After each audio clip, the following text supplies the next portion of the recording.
Salut à toutes et à tous, bienvenue dans ce mercredi systémie. Aujourd'hui nous allons parler de pratique de la systémie et de médiumnité. Je vais recevoir Céline, qui est l'une de nos élèves. Elle arrive bientôt. Salut!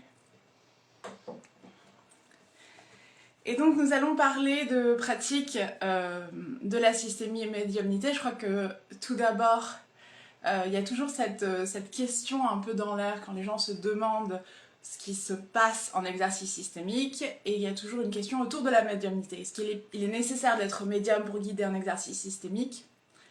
Est-ce que ce qu'on fait en exercice systémique, c'est de la médiumnité? On pourra parler de tout ça avec Céline. Elle arrive.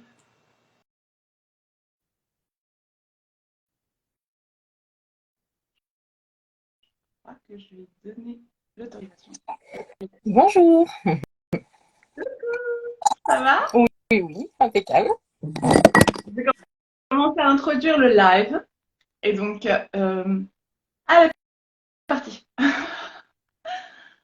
Ça, c'est probablement déconnecté.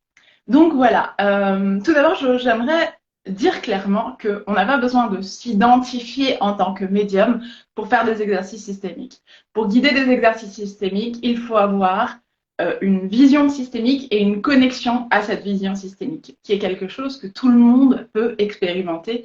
On n'est pas dans un exercice qui va demander de nous des pouvoirs magiques, comme on peut identifier la médiumnité parfois. C'est bon. C'est un souci technique. Je ne suis pas encore rodée. Non, donc oui, je parlais un petit peu pour introduire du fait que parfois, on peut avoir l'impression, quand on voit un exercice systémique, que pour guider un exercice systémique, il faut être médium, ou est-ce que ça relève des pouvoirs magiques? Et ce qui est très intéressant avec toi, c'est que ta médiumnité, qui est très puissante et très forte, elle a été au contraire un défi dans l'apprentissage de la systémie. Oui, oui. Quand on a commencé, donc lors de la formation, que j'ai commencé à faire les tracés systémiques, euh, dans certaines, comment dire, j'avais pas compris, j'avais laissé tout ouvert, en fait, toutes mes connexions, voilà, plutôt, et du coup, c'est comme si qu'on me donnait la finalité, quoi. Et donc, ça perturbait l'exercice, ça me perturbait, et quelque part, la médiumnité n'avait pas sa place de cette façon-là. Bon, on va parler de plein de choses, on va parler de tout ça. Avant de commencer, j'aimerais te présenter une seconde. Donc, je te présente, ensuite tu te présentes. Céline, c'est avant tout une personne qui est devenue mon amie. C'est une personne qui est voilà, une médium de talent, mais qui va bien au-delà de ça parce qu'elle travaille avec l'énergie. Donc, c'est vraiment, je ne sais pas si tu t'identifies comme énergéticienne. Non, j'aime pas ce mot-là. Vivre un soin énergétique de Céline, c'est une expérience. Donc voilà, c'est quelqu'un qui a une sensibilité à la systémie qui me paraît extraordinaire et qui a une vision très proche de la mienne. J'ai vraiment l'impression qu'on a une grande compatibilité entre ta vision à toi et celle de Laura. C'est quelque chose qu'on dit toujours, on transmet la vision systémique à nos élèves, mais ce qu'on veut, c'est que chacun et chacune le vive et le développe à sa manière. Et avec Céline, c'est vraiment, il y a une grande compatibilité. Donc voilà, c'est ce que je voulais te dire pour te présenter. Si tu veux, présente-toi. Euh, du coup, moi, je me qualifie comme guide de lumière. Voilà. J'utilise des énergies, au niveau du soin, enfin, un soin, une séance, pour mettre en lumière certains points, pour accompagner les personnes pour qu'elles puissent, quand elles se sentent bloquées, pour pouvoir s'expanser. Parallèlement à ça, donc j'utilise aussi donc les tracés et l'hypnose systémique. Enfin, l'hypnose, j'ai pas encore fait parce que c'est vrai que bon, ben voilà, j'ai un cancer, enfin, je ne l'ai plus, mais qui est en cours de guérison et du coup, mes traitements ne sont pas terminés. Donc, il y a des fois, je ne suis pas en pleine capacité de mes moyens pour pouvoir euh, faire l'hypnose systémique dans toute sa splendeur. Voilà. Au puis après, ouais, vous pouvez me trouver sur mon compte Instagram. J'aime partager les guidances que l'on m'envoie tous les matins. Après, voilà. Vous pourrez aller voir mon compte. C'est ça. Vous pouvez aller voir son compte. Tous les jours, il y a des guidances et clairement, il y a toujours des messages qui me touchent, que je reconnais. Ok, donc on va commencer par parler de médiumnité et faire cette différence entre qu'est-ce qu'on vit Finalement, c'est plutôt une question. C'est-à-dire que qu'est-ce que la médiumnité pour nous? Comment est-ce qu'on va décrire la médiumnité? Je te fais une grande question, hein, intimidante, mais on peut le dire. Moi, j'y ai pas forcément réfléchi non plus. On peut y réfléchir ensemble. Qu'est-ce que la médiumnité et qu'est-ce qui se passe finalement en exercice systémique? Tu vois, comment est-ce qu'on vit cette différence? Pour moi, la médiumnité, tout le monde l'a. C'est d'utiliser toute, dans toute sa splendeur, on va dire, les connexions qui existent ici sur Terre. Donc, que ce soit une connexion avec un être humain lambda, que ce soit une connexion à ses émotions, une connexion à la nature, à un animal, et après aux dimensions un petit peu plus grandes, donc même au niveau de l'univers et du coup après au niveau de l'invisible. Ok. Donc la médiumnité, ce serait être plus proche ou plus conscient de tous ces aspects de ce qu'on est et pouvoir dialoguer avec ces aspects. Oui, ouais. Ouais. J'aime bien ta définition. Moi, j'ai vu récemment une définition qui m'a plu aussi, qui parlait de la médiumnité, c'est reconnaître que je suis tout et donc pouvoir parler, dialoguer avec tout depuis l'intérieur. Ouais. C'est-à-dire que si je... c'est presque la même chose. Ouais. Ouais. Ok, donc ça serait la médiumnité. C'est reconnaître ce que l'on est et dialoguer avec ce que l'on est de l'intérieur. Pour toi, c'est quoi la différence? Est-ce qu'il y a une différence avec guider un exercice systémique? Qu'est-ce qui se passe en exercice systémique? C'est quoi la différence pour toi? La différence, excuse-moi, entre guider un exercice systémique Et vivre la médiumnité. et Est-ce qu'il y a une différence? Pour moi, oui, il y a une différence parce qu'après, c'est ma propre vision des choses concernant le tracé systémique. Euh, pour moi, l'exercice appartient au consultant. Et du coup, c'est lui qui vit son tracé. En tant que guide, moi, j'apporte des connaissances. On est là pour l'accompagner, en tant que guide, on est à côté, lui donner la main s'il a besoin, parce que il reçoit des choses qui sont plus ou moins difficiles à vivre, ou au contraire d'être là parce que c'est de belles choses, et puis il a besoin de voir ce qui doit être vu. Mais c'est son propre exercice. Donc, la médiumnité, on ne peut pas, parce que je me souviens dans les tout premiers, c'était ça, on me donnait la réponse, et c'est comme si que tu as un jeu de loi, admettons, et puis tu es avec ton consultant à la case 0, et en fait, toi, tu es direct à la dernière case, quoi, donc ça n'a pas d'intérêt.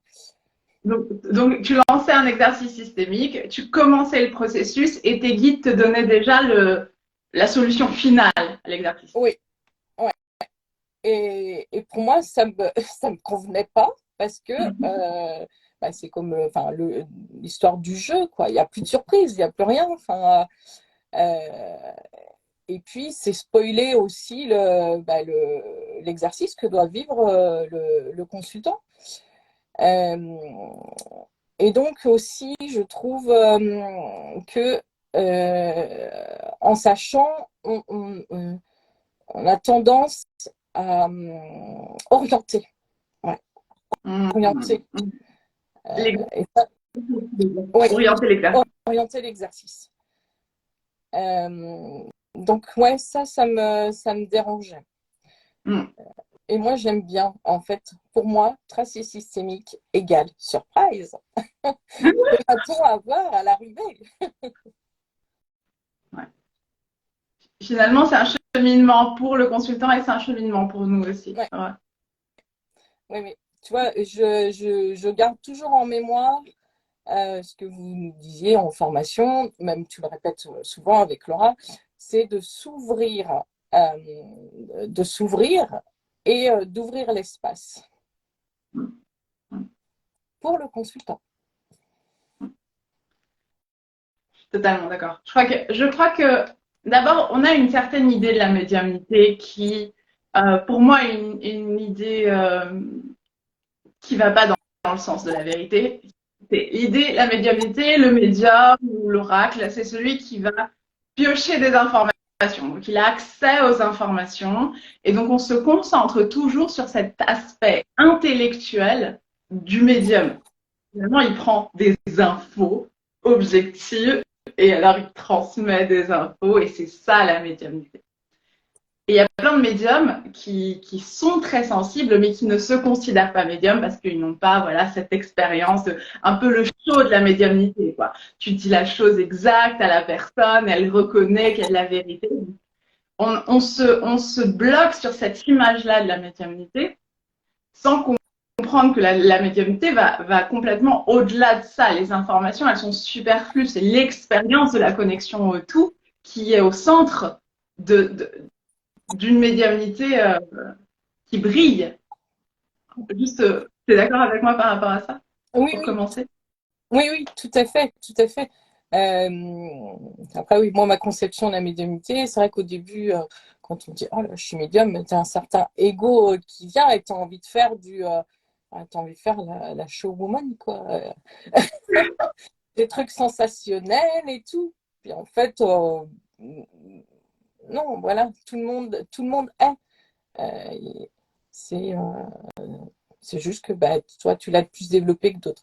Et du coup, ouais, je suis tout à fait d'accord avec toi. C'est de revenir, d'avoir une certaine humilité et puis bah, de l'utiliser à bon escient et aussi euh, de façon à ce que ce soit juste pour soi. Voilà. Et si on est sur cette définition de la médiumnité, on est sur une définition de sensibilité.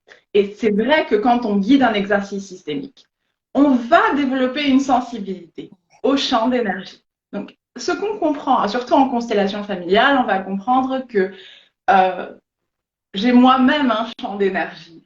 C'est pas un champ d'énergie, on n'a pas besoin d'aller dans un champ d'énergie. On a un champ gravitationnel, on a un champ, comment on dit, un champ électrique. Je vais utiliser le mauvais mot. Il y a une certaine, ce qu'on est dégage quelque chose. Il y a une certaine énergie dans ce qu'on est. Et le fait qu'on se connecte à d'autres personnes va créer des champs d'énergie plus grands. La connexion entre nous crée des champs d'énergie. Et quand on fait un exercice systémique, on s'ouvre à cette connexion. Donc, on s'ouvre au fait qu'il y a un lien qui, avec lequel on peut interagir.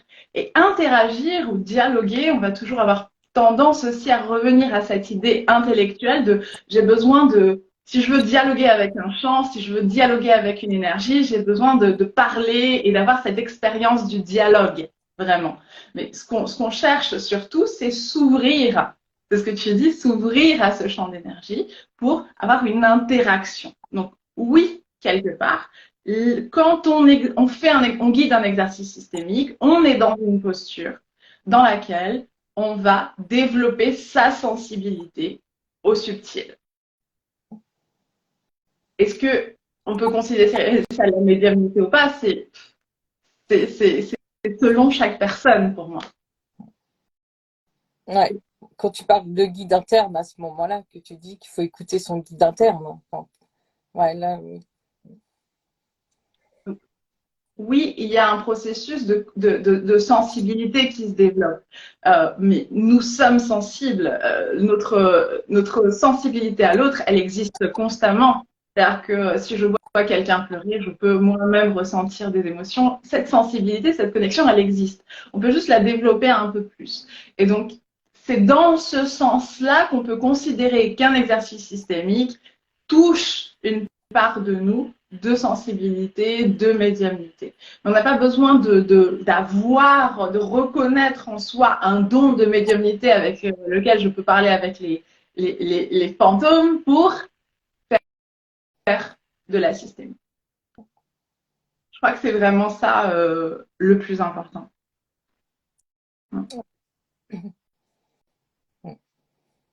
Moi, j'aimerais bien que tu me dises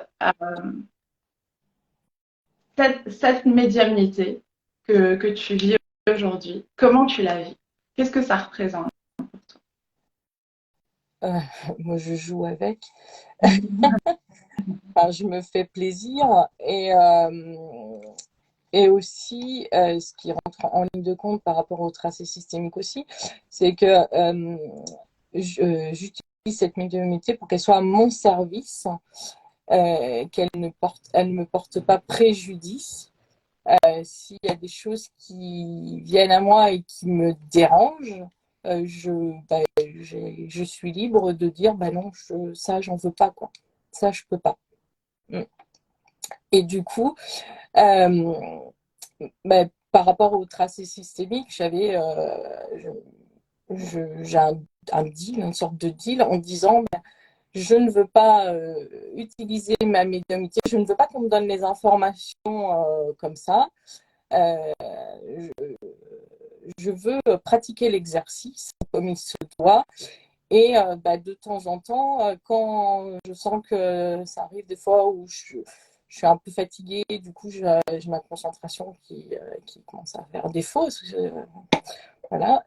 Et, euh, et là, je leur demande un petit coup de main.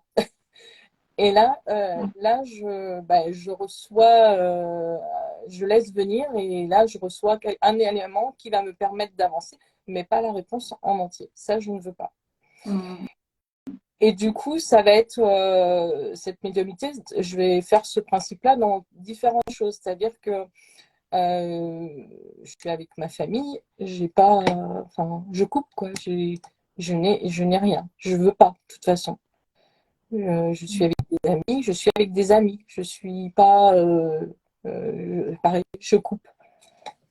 C'est il y a des choses, voilà, pour expliquer, il y a des choses qui, des fois, qui font peur. J'ai rencontré une personne où c'était ça, où elle avait très peur, elle avait eu une vision, et puis du coup, c'était pas OK. Et du coup, il s'était bloqué et il rentrait en résistance, une certaine souffrance. Et bon, je vais expliquer ma conception des choses, c'est que on a le droit de dire que c'est OK au même titre qu'on a le droit de dire que non. Ça ne nous sert pas, quoi. Ça nous fait du mal. C'est vrai, et ça, on n'y pense jamais, je trouve. Il y a justement cette aura du médium et cette sensation que une fois que quelqu'un est médium et qu'il a toutes les réponses, c'est bon. Parce qu'on a cette conception que dans le monde, ce qu'il nous faut, c'est toutes les réponses. Si on avait toutes les réponses, tout serait parfait. Et c'est vraiment finalement ce qu'on vit en exercice systémique, c'est que la question, ce n'est pas de trouver les réponses, mais c'est de traverser ce qui a besoin d'être traversé. Ouais. Ça me fait penser quand tu parles de ça, par rapport, enfin, je vais donner l'image de mon cancer. C'est comme un tracé systémique. Du coup, mon cancer, au tout début, j'avais un mot, on m'a donné, c'était confiance. Et du coup, bon, ben, voilà, on passe, j'ai avancé comme pour le tracé systémique dans la maladie. Il y a des émotions à vivre, des événements à ressentir qui te font grandir, qui te font voir ce qui doit être vu. Et puis, à l'arrivée, bon, ils m'ont donné l'arrivée aussi. Ça, c'était un petit cadeau. Mais du coup, à l'arrivée, c'est extraordinaire. Pour moi, il y a plusieurs arrivées là, mais voilà, le tracé systémique, c'est ça. Je compare les deux aventures, quoi. Finalement, ça nous ramène un peu à cette expérience de ce qui a besoin d'être traversé, ce qui a besoin d'être vécu. Et ça donne du sens aussi à ce qu'on vit finalement au quotidien. Moi aussi, j'ai des moments où je me sens perdue ou triste et j'ai envie qu'on me donne une réponse. Et c'est souvent là où mes guides sont le plus silencieux. Et ça me met hors de moi, bien entendu, c'est une trahison. Mais traverser ces éléments sont essentiels parce qu'il y a vraiment il y a quelque chose qui se passe une fois que tu les as traversés. Et c'est la même chose en exercice systémique. On a vraiment besoin, en tant que consultant, de le vivre, de venir le vivre avec cette ouverture-là. Je veux traverser. Quand je dis je veux voir ce que j'ai besoin de voir, ne pas être limité à une information, je veux voir cette réponse. Non, je veux traverser ce que j'ai besoin de traverser. Et c'est comme ça aussi qu'on guide nos consultants. Ouais, c'est tout à fait ça.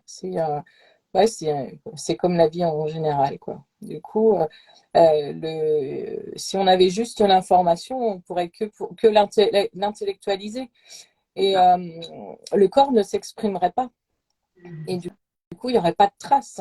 On n'apprendrait pas ce qu'on doit apprendre. Donc, ouais, c'est pour ça que c'est important. On a besoin de voir ce qui doit être vu dans toute sa splendeur, même si ce n'est pas forcément très agréable parfois. Même si c'est dur. Voilà, je crois qu'on a dit ce que vraiment je voulais partager aujourd'hui. Je voulais te remercier. Je voulais te demander si les gens ont envie de faire un tracé ou une hypnose avec toi. Est-ce qu'ils peuvent encore en ce moment? Est-ce que tu es ouverte à Euh, des séances? oui, moi, je m'entraîne. Après, faut pas être, faut être patient avec moi parce que je fais ça juste pour mon entraînement, selon mon niveau d'énergie. Donc oui, ils peuvent m'envoyer un message et puis je me ferai une joie. Et si vraiment, après moi, j'ai mes collègues, je peux, si c'est urgent, je peux les partager à mes collègues. Je me ferai une joie de les transmettre. Je vous le recommande à 1000%. Céline est vraiment talentueuse. Céline, donc, si vous voulez faire un exercice systémique, on est en train de parler d'exercice systémique là depuis le début. Si vous voulez en faire un, vous pouvez prendre une séance avec Céline, donc écrire à Céline en tout cas si vous êtes patient. Prendre une séance avec Laura aussi, c'est possible pour faire un tracé, ou venir aux séances de démonstration, aux séances ouvertes au public. Donc avec Laura, 2 fois par mois, on fait une séance ouverte au public. C'est gratuit. Vous pouvez vous porter volontaire pour vivre l'expérience. Et donc, on tire au sort un volontaire qui vit un exercice systémique en entier. Si vous voulez seulement venir voir aussi, vous pouvez venir et ne pas vous porter volontaire. Céline, merci. C'était trop cool. Est-ce qu'il y a quelque chose que tu veux rajouter? Juste merci à toi pour ce bon moment. Très bien. Ben, je vous dis à la prochaine et au prochain mercredi systémique. Ciao. Au revoir.